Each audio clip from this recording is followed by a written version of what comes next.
Hey, Happy New Year. Got rain here. It's not raining as hard as, before. It's starting to quiet down a little bit, but got New Year's rain. Rains a lot in December, January, February here. Almost every day. Pretty well, but I'm here in Hebrews chapter 10, and the first video I want to make this new year is about how Jesus Christ, he suffered once for sins, okay, for the sins of the world. Because the reason I'm making this video is because there are a lot of people who deny eternal security, and some of these people, they may say that Jesus died for their sins, but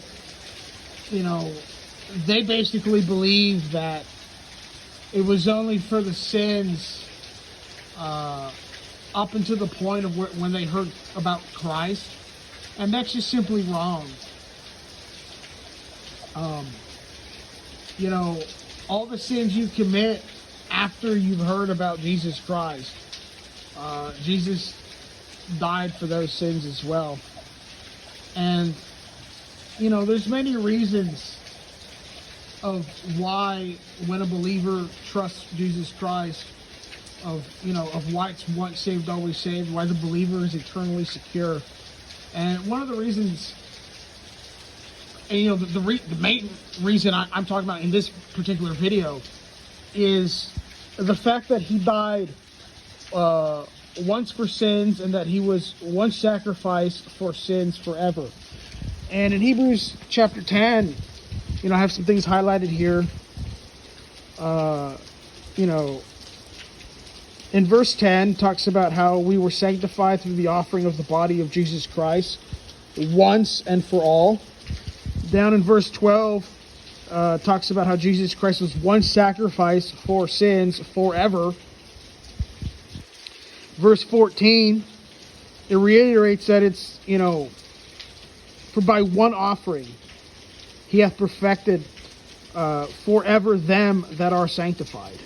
Okay? So Jesus Christ died once for our sins. He suffered once for our sins. He was once sacrificed for our sins.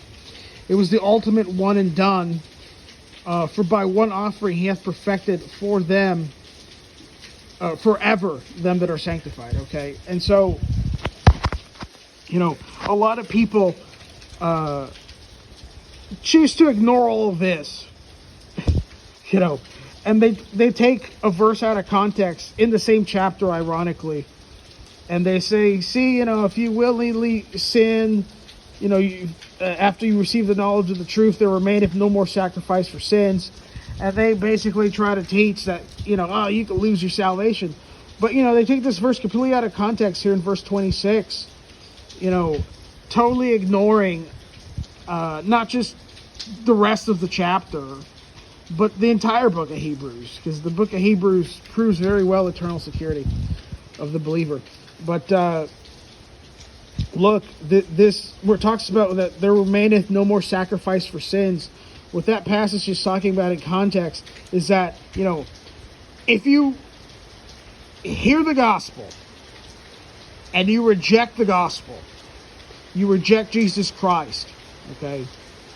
Look, he's not going to get re-crucified. There's no